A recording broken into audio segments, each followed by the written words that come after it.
नमस्कार, आप सुन रहे हैं सैर सपाटा, आपकी अपनी दोस्त अनुराधा के साथ में। दोस्तों, पिछले करीब 2 सालों से कोरोना महामारी ने हमें घरों में कैद कर रखा है। लोगों की घूमने फिरने की रफ्तार कम हो गई है, लेकिन अब जब धीरे धीरे पाबंदियों में ढील दी गई है, लोग एक बार फिर से अपने घरों से निकल रहे हैं, घूमने फिरने और मौज मस्ती करने। अभी पर्यटक अपने आसपास की जगहों पर ही जाना ज्यादा पसंद कर रहे हैं, क्योंकि कोरोना का खतरा अभी टला नहीं है, सारी पाबंदियां हटी नहीं हैं। तो आज हम आपको एक ऐसी जगह ले चलते हैं जहां प्रकृति और संस्कृति का अनोखा संगम पाएंगे। बेतवा नदी के किनारे बसा हुआ एक छोटा सा शहर, सामने बेतवा नदी की कलकल धारा से निकलता संगीत, पीछे जहांगीर महल, रामलला का प्रसिद्ध मंदिर और बुंदेलखंड की गौरवशाली धरती सुकून चाहने वालों की खास पसंद है। जी हाँ, आज हमारी मंजिल है ओरछा। ओरछा भारत के हृदय मध्य प्रदेश के निवाड़ी जिले में एक बहुत ही सुंदर सा कस्बा है। तो आज हम आपको ले चलेंगे इस अनोखे पर्यटक स्थल पर, जो आपके बजट में भी है।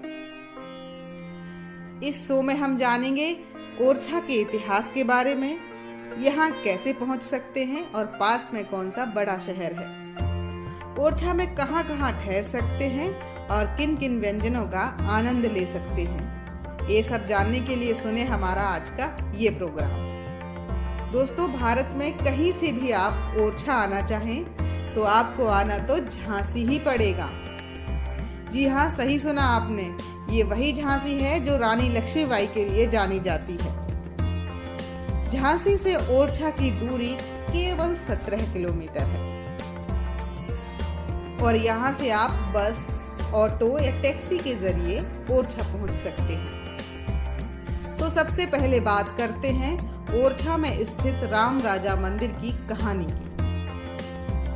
दोस्तों, यह दुनिया का इकलौता ऐसा मंदिर है जहां पर भगवान राम राजा के रूप में विराजमान है। इस मंदिर के बारे में मान्यता है, एक दिन ओरछा नरेश मधुकर शाह ने अपनी पत्नी गणेश कुंवरी से कृष्ण उपासना के इरादे से वृंदावन चलने को कहा, लेकिन रानी तो ठहरी राम भक्त, उन्होंने वृंदावन जाने से मना कर दिया।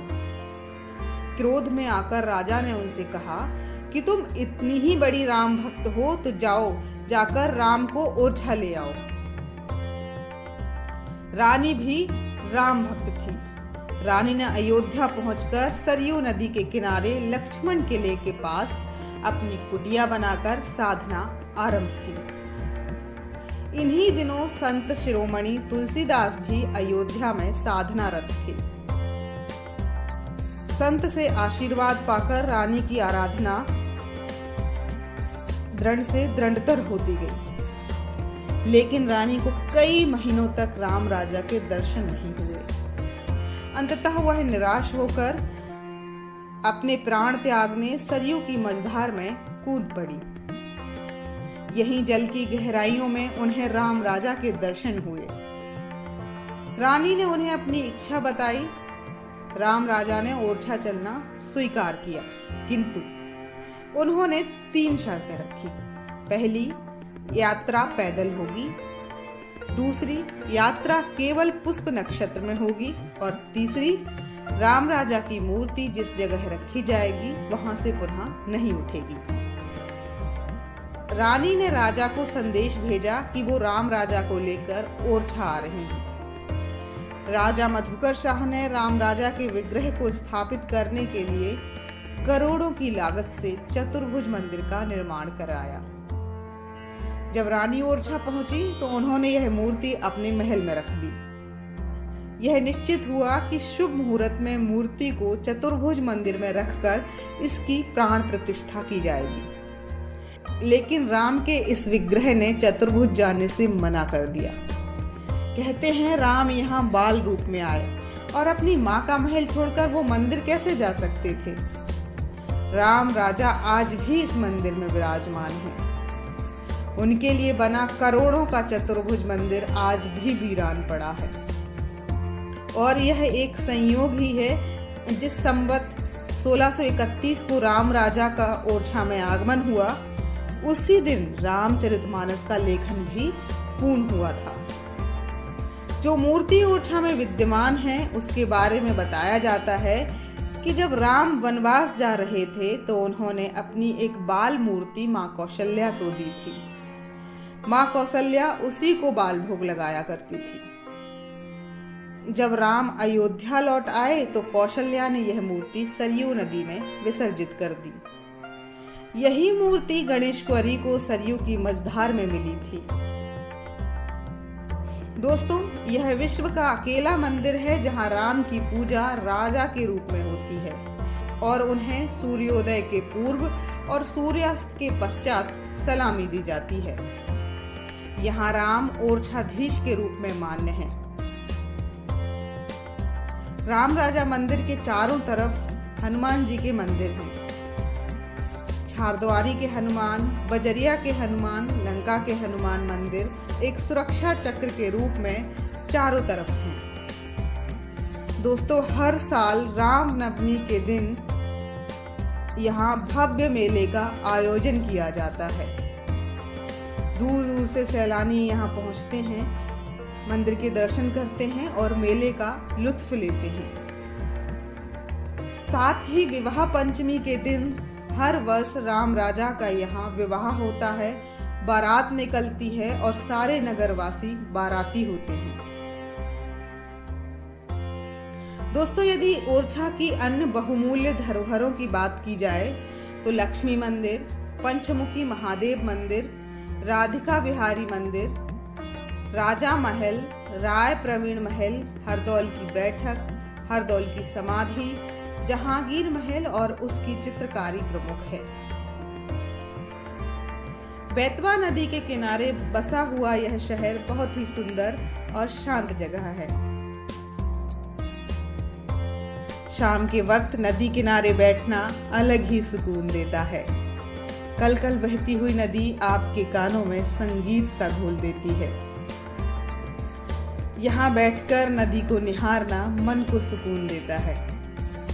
इस नदी की खास बात यह है कि इसका पानी बहुत ही साफ सुथरा है और आप नदी के बीच में भी जाकर नदी को देख सकते हैं, वहाँ फोटो खींच सकते हैं और आनंदमय हो सकते हैं।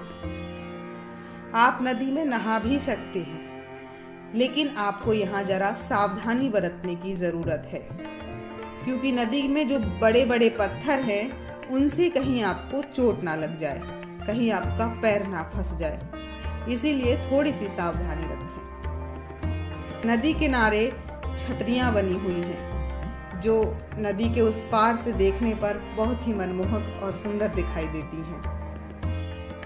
लाइट एंड साउंड शो देखने पर आपकी शाम और भी सुहानी हो सकती है, जिसमें ओरछा का इतिहास बताया जाता है। शाम के वक्त नदी किनारे बैठकर नदी का कलकल बहना अलग ही सुकून का एहसास कराता है। नदी किनारे आप डूबते हुए सूरज के नज़ारे को देखकर अपनी आंखों में हमेशा के लिए कैद कर सकते हैं। बहुत ही खूबसूरत नज़ारा होता है।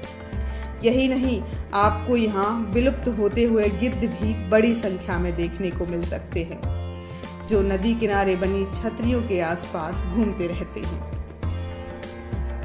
दोस्तों, मध्य प्रदेश वनों के लिए फेमस है। पूरे भारत में सबसे ज्यादा वन मध्य प्रदेश में पाए जाते हैं। नदी के उस पार बहुत बड़े क्षेत्रफल में सागौन के जंगल हैं। आप नदी के उस पार जाकर बने हुए अभ्यारण्य में बैठकर शाम के वक्त शांति से नदी को देखें, आपको बहुत ही अच्छा लगेगा। दोस्तों, आप ओरछा में स्ट्रीट शॉपिंग का लुत्फ भी उठा सकते हैं। देश विदेश से आए लोग यहाँ से कुछ ना कुछ जरूर खरीदते हैं। यहाँ पर देखने के लिए कुछ महल भी हैं। आइए जरा उनके बारे में बताते हैं। सबसे पहले बात करते हैं जहांगीर महल की।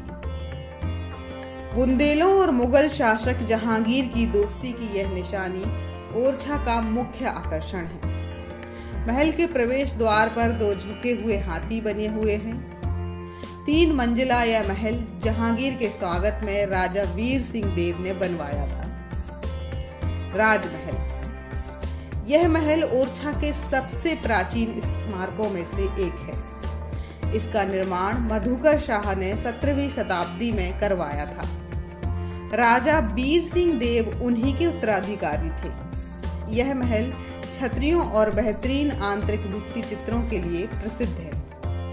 महल में धर्म ग्रंथों से जुड़ी हुई तस्वीरें भी देखी जा सकती हैं। राय प्रवीण महल, यह महल राजा इंद्रमणि की खूबसूरत गायिका प्रवीण राय की याद में बनाया गया था। वह एक कवित्री और संगीतकारा थी। मुगल सम्राट अकबर को जब उनकी सुंदरता के बारे में पता चला तो उन्हें दिल्ली लाने का आदेश दिया गया। इंद्रमणि के प्रति प्रवीण के सच्चे प्रेम को देखकर अकबर ने उन्हें वापस ओरछा भेज दिया। यह 2 मंजिला महल प्राकृतिक बगीचों और पेड़ पौधों से घिरा हुआ है। यह महल 1622 ईस्वी में वीर सिंह देव द्वारा बनवाया गया था।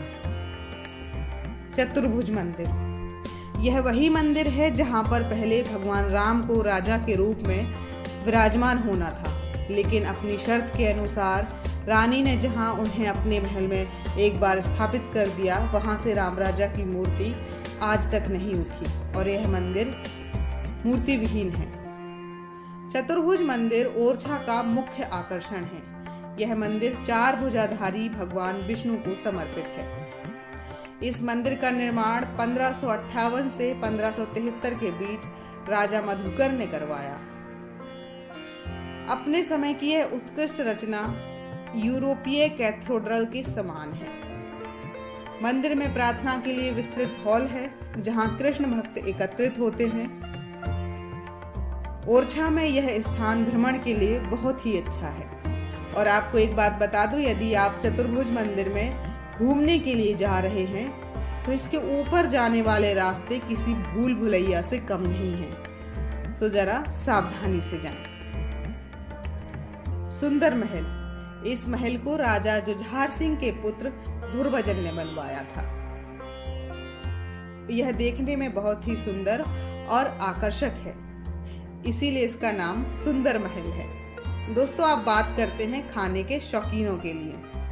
तो यदि आप खाने के शौकीन हैं तो यहाँ पर आपको बेहद सस्ते दामों में स्ट्रीट फूड मिल जाएगा। और हाँ, यदि आप महंगे होटल्स में खाना पसंद करते हैं तो यहाँ आपके लिए कई विकल्प हैं। यहाँ पर बैतवा रिसोर्ट, अमर महल जैसे कई 5 स्टार होटल्स भी हैं जहाँ आप अपनी पसंद के भोजन का लुत्फ ले सकते हैं। यहाँ रुकने के लिए कई 5 स्टार होटल से लेकर कम बजट वाले होटल भी आपको मिल जाएंगे। दोस्तों, ओरछा एक धार्मिक नगरी है। यदि आप नदी किनारे बैठकर बियर या शराब का लुत्फ लेना चाहते हैं तो आपको निराशा होगी, क्योंकि यहाँ पर कोई भी शराब की दुकान आपको देखने को नहीं मिलेगी। अगर आप ओरछा के आसपास घूमना चाहते हैं तो आप ग्वालियर में ग्वालियर का किला, जय विलास पैलेस और बहुत से मंदिर घूम सकते हैं। खजुराहो में स्थित विश्व प्रसिद्ध मंदिरों को देख सकते हैं। दतिया में स्थित प्रसिद्ध शक्तिपीठों में शुमार पीताम्बरा पीठ के दर्शन कर सकते हैं। तो देर किस बात की, एक बार तो आइए ओरछा। यहाँ की सादगी, खूबसूरती और यहाँ के लोग आपके दिल में बस जाएंगे। तो दोस्तों, अब दीजिए अनुराधा को जाने की इजाजत। फिर मिलेंगे किसी नई ट्रैवल डेस्टिनेशन की मजेदार जानकारी के साथ। तब तक अपना ख्याल रखिए, स्वस्थ रहिए और मुस्कुराते रहिए। नमस्कार।